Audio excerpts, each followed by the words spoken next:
Hi guys, it's Kiana again. Click the thumbs up, subscribe, and ring the bell. Bye! You are now listening to the Re-Education Podcast.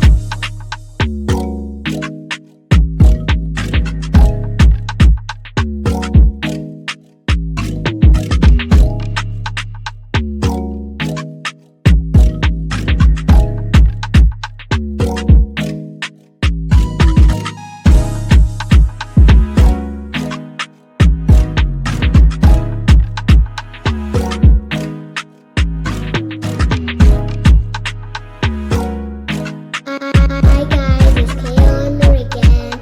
You're listening to the Re-Education Podcast. Hi guys, I'm back. Today, I say it every time, amazing, special, wonderful guests. And it's because they are really. I only have the best of the best coming onto the Re-Education Podcast. I hope you know people. I've got two lovely young people in the building, and I'm saying young people, but they're adults, but they are young people. They are of the generation that are in uni right now during this COVID situation. Guys, introduce yourselves. All right. Hi guys, my name's Sam. I go to University of Warwick. I study biochemistry and I'm currently in second year right now. I'm one of the co-founders of Reroot ED, which is our campaign. And hi, I'm Akhera. I'm a first year geographer at King's College London, and I am the other co-founder of Reroot ED, our campaign.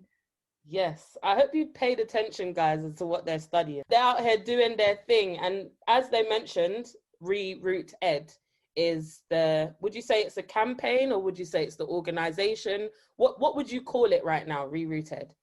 I think our roots are in campaigning, in pressure, like being a pressure group. As initially we were like top down, we were like pressuring for structural changes from the government. And I think now we are like transitioning into an organization and collaborative and working with other groups and working on like our bottom up approaches. So yeah, we're in between, I think.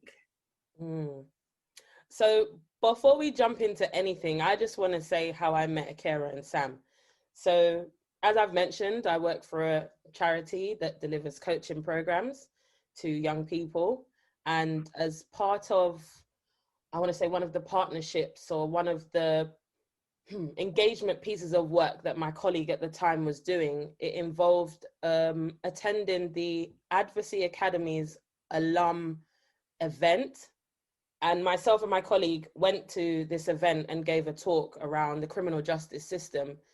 And it was kind of an interactive activity. And that was my introduction to the Advocacy Academy. And I was like, wow, this is amazing. Like there's these young people out here campaigning for just people's rights. And, these are young, influential people that are trying to make a change for the better of their generation and the generations to come. And I was just like, wow, this is powerful. It's amazing. And we were invited by the CEO and founder to the new campaign launch, which was at the House of Commons in like a neat little office. I was like, this is different. I thought we were going to be in like the chambers or, one of those places. This is nice. You can see out Westminster's right there. And you both got up with the other person that was a part of your campaign as well. And when you said the word decolonizing, I got shivers. I was like, whoa, hold on a minute. Hold on. What was that? And you guys, you presented, you spoke so eloquently. You showed a strength for confidence and just, you were oozing just like power. Like, no, this is what we do and this is what we want to change. Let us know if you want to be a part of this. I was like, okay, and dropped the mic and boom. I was discombobulated for the rest of the campaigns that stood up there. I was like, I can't get that out of my mind. Like they said, decolonizing the curriculum, the education system. I was like, no, this is something to pay attention to. So I want you, Sam, please tell the listeners what Reroot ED is, how it started, where it is now. Please, just give them just small, you know. Yes, like Akhera mentioned previously, we started off as a grassroots youth-led campaign in 2018, I want to say. And we came through Advocacy Academy, which is like a transformative social justice education program based in South London. And they take like young people in sixth form who are passionate about making change, political change, and just like bettering the lives of themselves, people around them, their community, other people. And that's where I met Akhera, and Aaron, who was our other member as well. And through the program, through the 6-month program, we learned a lot about all types of injustices through different residentials, learn about racism, how it comes about, not just like what racism is, but where it stems from, how to deal with it. Like, it took our feelings and what we knew already consciously just from existing in the world and put it into like words where we could either to understand, have other people understand where we're coming from, how we could actually fight it and dismantle these systems. And there came a point where there were like 17, 18, 19 of us in the cohort, and we couldn't all work in the same campaign. And so they asked us to like write down 3 issues that we're most passionate about. And then me, Akhera, Aaron, like decolonizing education was our first one. Like all of us together, it's like this just meant to be. And so that's how we really formed. It was summer 2018 that we'd all come together to create the campaign. And between then summer and winter, so like January 2019, we were like building our campaign, like goals, what we wanted to get out of working together on this like massive topic that had already been something like established in this country through the decolonizing campaigns happening in like Oxford and Cambridge. And we were like really inspired by the whole like conversation and movement. And so by January 2019, we like officially launched our campaign with our first action. We ended up like accumulating, I think it was about like 70 people outside of the Department for Education in the centre of London in Westminster. And we managed to get Helen Hayes, who was Sam's MP at the time, to sign a document with us in order to get a conversation with Damien Hines, who was the Secretary for Education at the time. And we wanted to lobby for having a reform curriculum that spoke about Black history, that spoke about colonial legacy, that spoke about empire in a critical way that we hadn't been getting beforehand. And all of this was happening at the same time as like the backlash for the Windrush generation and the Windrush scandal. So we like centered our action on justice for, again, the people who were wrongly deported, and around the narratives around Windrush, which sometimes is mentioned in our curriculum, but it's touch and go. Like even the narratives of Caribbean people who have lived here for decades doesn't necessarily get spoken about in our classroom. And so all of these things came together, and we had a massive protest and a lobby, and again the handing over of that like political letter to Damien Hines. And yeah, it was a massive opportunity, I think, because we had different people coming in from obviously like their respective circles. We had Mel's, we had Sahima Manzoor Khan speak at the event. Then we had also activists who were actively working on like Windrush justice. So it was like bringing the community together, talking about education, but also like the literal impacts of being like people of color in this country, and like the issues, the ongoing issues that we were facing. So I think that was like a really important way to start the campaign, definitely. I mean, talk about kick the door in. You didn't tiptoe in, you just said, bam, we're here. We're going to talk about this. How was your lobbying and your protesting and just general, the activities that you were getting involved in, how was that received by the politicians? Well, Damien Hines, like Akhera said, we sent a letter to Damien Hines, and I don't know, we were real optimistic, because I guess the whole issue of that action was to like test our power and see how far we could get. And even then, we thought we were limiting like ourselves in terms of our ask. We thought it's a simple ask and we're going to get it, because our ask at the time was to make like the history of Windrush like a suggestion. I just wanted to add like the history of Windrush into the national curriculum suggestions. And I thought, yeah, that's fair enough. And then he said no, essentially in the letter that we said that it was just like a no because of Brexit. And Brexit was like that hot topic at the time, and I guess it still kind of is now, but like that's when Brexit was really like new and like fresh in everyone's minds. And I just thought like, I don't know, I personally felt as if it was like a cop out to not deal with this like change to the curriculum now, and to this day, I just don't fully understand why he said no, but that was the reaction that we received from doing a top-down approach, and that learning from that affected how we went on to campaign and organize, like as we do right now. Yeah, I was gonna ask, like, what was the impact of receiving that gentle but very straight no? How did you then, I guess, reshuffle and kind of look, okay, well, what are we gonna do now? What's the next step?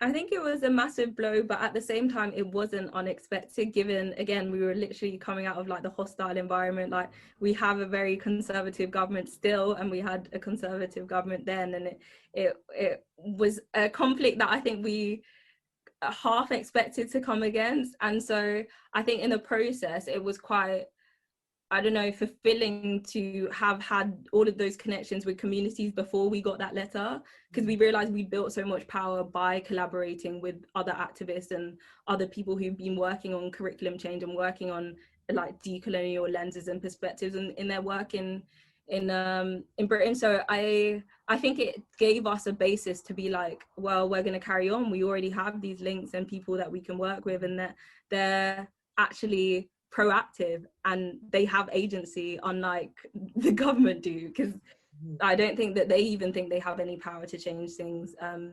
So yeah, I think it was very beautiful to be able to realize the power within our own communities, and realize that there are so many bottom-up approaches that we could take that would probably have more impact on students in the classroom without being co-opted.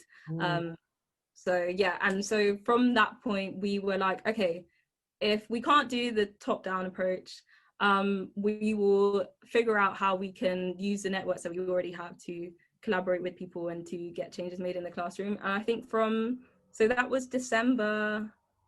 was January 2019, right? Yeah. And throughout that year, we then had A-levels. It was like, A-levels happened to us, and I think we took a break for 6 months to get through A-levels, and then it was summer again, and we decided we would take a route approaching exam boards.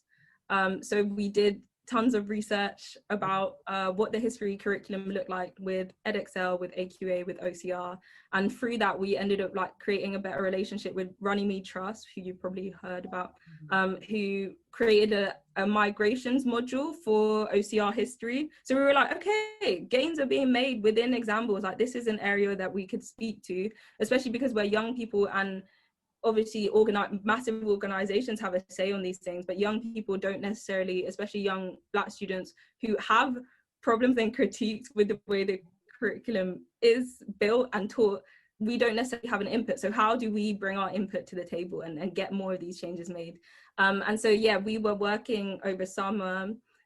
We were in conversation with Runnymede, we were in conversation with the Black curriculum, and we also were like in and out recruiting other young people to work with us and like give their critiques and their experiences of the curriculum. And through that, we were like building up a repertoire of like, okay, these are the things multiple people have said need to change. These are the people we know, what can we do next?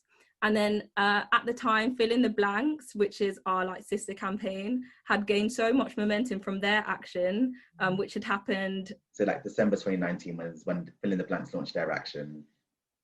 And then there was another campaign at the same time, Impact of Omission, who'd done what we wanted to do at the time, because we were like amassing opinions and also talking to organizations who were trying to make curriculum change. And Impact of Omission managed to get a survey, which I think 50,000 people did, talking about their experiences of like Black history, of being taught empire, being taught slavery within the curriculum, and like how broad their teaching was. And I think they took a survey of people ages like 30 to like present day secondary school age. And we were like, this is enough evidence for us to now go out and be like, okay, we don't need to survey people anymore. We don't need to be asking these questions. Like, this is a broad ranging issue that so many people are speaking about and have like personal connections with. this stuff is slow. We want something faster. And so that was how we partnered now, where we partnered with a group called Decolonizing Geography, which is made up of 100 different teachers across the field of geography, educators from primary school all the way up until secondary and university level. And we are now designing a resource that will be a decolonial, critical and anti-racist resource within that sphere that will hopefully within the next year be used in classrooms. But yeah, literally we have a whole timeline of events that got us to where we are today, and it's been immense. It has been immense. It sounds it, and I just want to commend you both for having the passion, for having the drive, for having the resilience, for having the confidence to push through and to say, no, this is what we want to happen and we want there to be change, and just persevering. Because somebody might have just taken that no from Damian Hines and be like, nah, okay, well, maybe if he says no, then maybe other people will say no, and we tried, and oh well, on to the next one, or just forget about it. The fact that you were doing your studies, A levels, and also just acknowledge as well applying for university, because UCAS applications are no joke.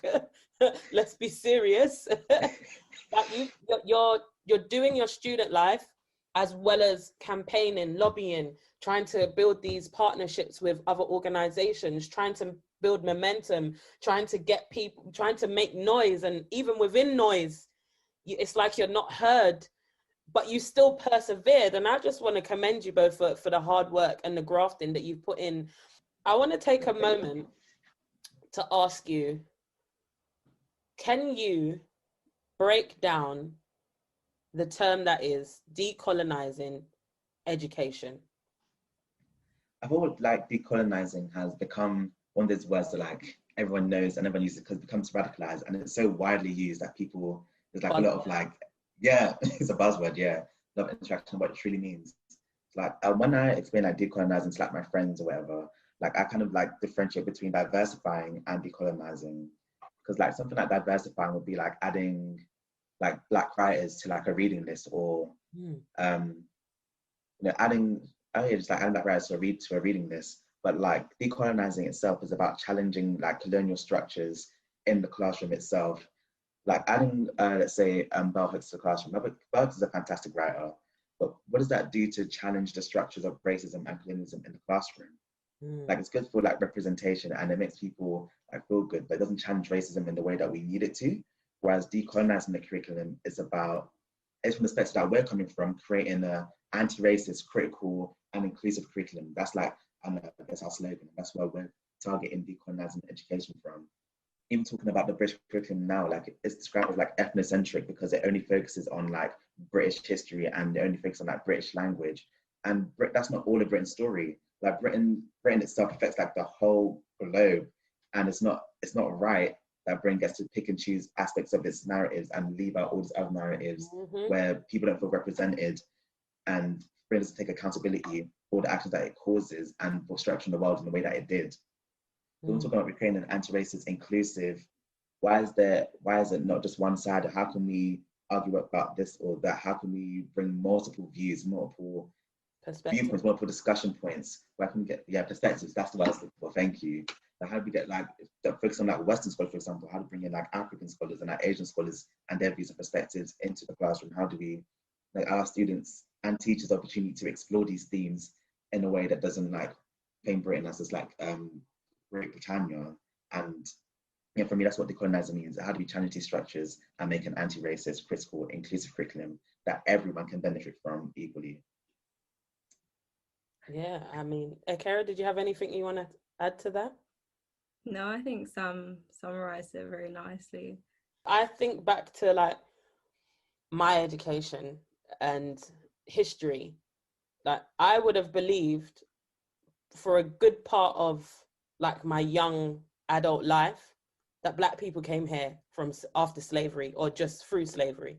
Like I would have definitely believed that. And it took me, I'm this years old now, yeah, that I fully understood the colonization of Africa namely Nigeria, because that's where I'm half Nigerian and half Jamaican. So just from the Netflix documentary, I learned so much. I was like, oh, how do I as an adult process that? Because I've been taught a lie. Like, they spoke about the world wars, and, you know, England fighting with the Spanish and with the French and with other places in Europe for, you know, monopoly of, I'm just going to call they saw the map of the world as like the Monopoly board, or we can call it Game of Thrones. Like, that's basically what it was. Everywhere except for the countries that these people came from, it was like free game. I'm gonna have this part, you can have that part. Whoever gets there first wins. Like some real game of Mario Brothers. Like, that's how they played with us. Like, that's the only way that I can put it. And when I put it that way, I'm like, Jesus. So not only is this the history on how you kind of interrupted the way of living in different places across the world, but then you've got us playing games that fully represent how you did that. You've got us watching shows that fully represent how you did that. Like, who hasn't played Monopoly in a black household, at least? Who hasn't? Yeah. That's what they were doing with us. But we weren't allowed, because I was trying to break this down. I don't even know who it was. Probably a friend, or not my sister. It was probably a friend. I'll say, imagine playing Monopoly, and every time you pass go, as soon as you get that £200, it goes into the middle. You're not allowed to purchase no properties. All you're doing is going around, dropping on their properties and having to pay rent with nothing. So you're in debt now.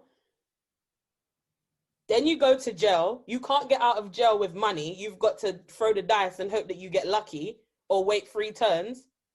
Like, that's the way I see it. And I just feel that it's, unless we're taught, like you say, what actually the real British history and the contributions that all non-white people have made to this society, we're not going to move forward. Children are going to grow up into adults, learning things in their old adult age, and be like, oh, I didn't know that. So now your children that's coming, your children's children to come, they're going to be misinformed. They're not going to have the full facts. They're going to believe the lies, or the omitting the truths from history. I have an early episode with my siblings. My sister said when she was in year 7, she watched Roots, and then she was told to make a slave diary. What? Oh my gosh. So they had to pretend to be a slave and write a diary entry. And then do like the burn, and, you know, when in school where they tell you to get the old effect, you make tea and then you put the paper in the tea water. Like, that's what she did. That was history. And what were they meant to learn from that experience? Like, surely the brutality would have been understood from, like, just plainly from teaching it right. But that's the thing, and like what you were saying earlier, Simone, like, remind me of something that we were trying to, one of our like core principles as well when we started this campaign, is the kind of like Americanization of like Black struggle, and like how Britain uses that to kind of like distance itself, because we'll focus on like make sure that British history is what's taught, because like I did history GCSE, for example, and we learn about racism, but like we were taught about it in the sense that, oh, it happened over there in America, and we talk about like how slavery happened in America and civil rights in America, and like whereas like I said, Black people just one day just like appeared here and like everything was like hunky-dory, when that wasn't the case at all. And it's just like, I feel it's like that distancing as well, which allows for, like you said, to be making slave diaries. Your passions come through just even in the way that you talk about Reroot ED and your experiences, and just in this conversation, like the passions come out. And I feel that when you're fueled by your passion in an initiative, in an organization, you will always have that fire and desire to always keep going, to not make the naysayers convince you that, yeah, this is a lost cause, to have that resilience. And I mean, And the fight that you're fighting is on the behalf of those that don't even know that this fight is happening, that don't even know what's happening when they're in the classroom. They don't even realize the impact that systemic institutional racism has on their experience in the classroom, through to college, through to university.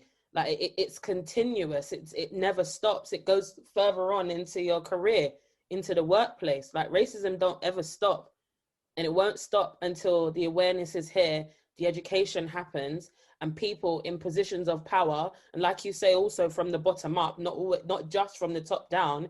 It has to be a synergy. People need to be effectively championing an anti-racist at the top, and people need to be effectively like, okay, this is happening at the bottom too. Let's try and meet in the middle, and then we reverse and hope for the best. Or you pass me and go down, and I'll pass you and go up.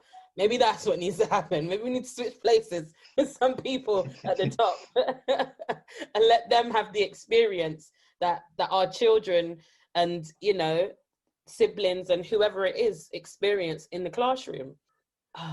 It's a lot. That when my sister said that on the episode, it totally blew me away. It blew me away. I couldn't imagine being in a classroom and being told that. And my sister is not like me. I'm fiery. I was fiery in school. My sister was more, okay, the teacher says it, then, you know, that's what I'm going to do. She may chat back a little, but not a lot. But when we talk about systemic racism and institutional racism, particularly in education, what was school like for you? Because I know we've spoken before, and you've told me that the three of you that started the organization and the campaign initially, you all came from 3 different types of schools. So tell me what type of school you went to and what your experience was at that school. So I went to a state school that became an academy. And I think it was a really interesting experience because I've spoken about this before. I like grew up in a household where I have like 2 Caribbean parents. We would talk about like the history of the Caribbean. We would talk about Jamaica, where we're from. And then I would go into school knowing that Britain colonized and brought Jamaica into being. Like Jamaica wasn't even a thing. It's a British construct. And then see none of that history of colonialism, none of the outsourcing of labor and violence taught within our history or geography lessons. And then when we would talk about the Caribbean, when we would talk about like Haiti, and when we would talk about disasters happening, when we talk about global poverty, we would not contextualize it into the colonialism that literally caused it or exacerbated the conditions that we have now, or created the financial and trading systems that continually like eviscerate these continents and countries. So it was like a double thing. I was at home understanding the context of the world that I'm living in, like being on the receiving end as someone who's like nationally British, but then like culturally and like ethnically from somewhere else, and then seeing like it completely like erased, like no one even spoke about it. And this was up until like GCSE level. It just was not critiqued or spoken about. And I think that was really difficult for me, going through the education system and not really having the space to have these conversations. And then also knowing that loads of like white British students who don't even have to think about this stuff can go through their life not questioning this, like not critiquing it. And unfortunately that demographic tends to be the people in power, so it's like a constant cycle. And then I guess to add to that, it's like you see British like celebrations like welcomed and, you know, happening in school, but then the smallest thing like Independence Day, which I mean I could get into a whole different conversation about are we really independent, but you know, those type of celebrations, Emancipation Day, you know, like where's our celebrations? Where do we get to celebrate our culture? Yes, I'm born here, but culturally my roots lie somewhere else. But me being a citizen here, I should be able to be celebrated. My culture shouldn't be erased. It should still be seen and heard. Like, why is that? And you've got to kind of also process that whilst you're in school. Because I've Remembrance Day was the other day, and I've struggled with that day every day since I've been at school. Every day I've been at school and they have that 2-minute silence. I'm like, who am I being silent for? Because I don't see no Black people on the screen. I don't hear no mention to the West Indies, people who fought. I don't hear the mention to Africa. And again, that Netflix documentary, they have pillars up, and it says it says Africa, because it says countries that they pay respect to, countries, but it says Africa on the pillar. That in itself is just like, come on, like, That's great. come on, it's not a country, even though people still call it a country. Come on, even that in itself is just the biggest disrespect of all. Even if you'd have put Africa and then listed the countries underneath to acknowledge a continent and then the countries within that continent, you've just put Africa. Yeah. Sam, what was your experience? Yeah. I went to just a state school. I'm just like a standard state school. And I think, I probably heard this when we were in Parliament. It's like, school was, I don't know, it was weird. I have a kind of like distance from it because like right now, like I'm at a Russell Group University, and like just like myself, I think at school, like I got invested into more. And so like my experience wasn't that bad, but like through my peers and my friends, I could learn from their experiences, people who weren't as invested in, because like my school didn't get enough funding, and so they were just trying to churn out like the best grades. Like you see how people are like kind of just like left to like survive on their own resources. And like one main story that just never leaves my head is like in that classroom, seeing how the curriculum affects like Black people in real life. So yeah, I was in English class, and we're doing like poetry, and like, there was just that one. There's one poem about like colonialism in like the Caribbean. I think it was by Benjamin Zephaniah. And I came out the class with my friends, we were just talking about it. Like everyone was kind of excited, there's like a Black poet in the class. And then my friend was like, "Oh, if Black people were so smart, why was there only one poet in this like collection of like Britain's like greatest poems?" Seeing it like in real time, the kind of someone like devalue their own like intelligence, because it was like a brilliant, like intelligent girl. And just seeing like in real time someone like devalue their own intelligence and like start to see like their own Blackness as like something that demerits them because of the curriculum and what it shows and what it teaches us, like that was like heartbreaking to see. And like that happens like across the whole school. It happens like lots of people feel that way. It happens across this whole country, and like it just gets passed on as like a normal thing. They're just like problem students who are just like disengaged just because they want to be problem children and not actually acknowledging the roots of these problems.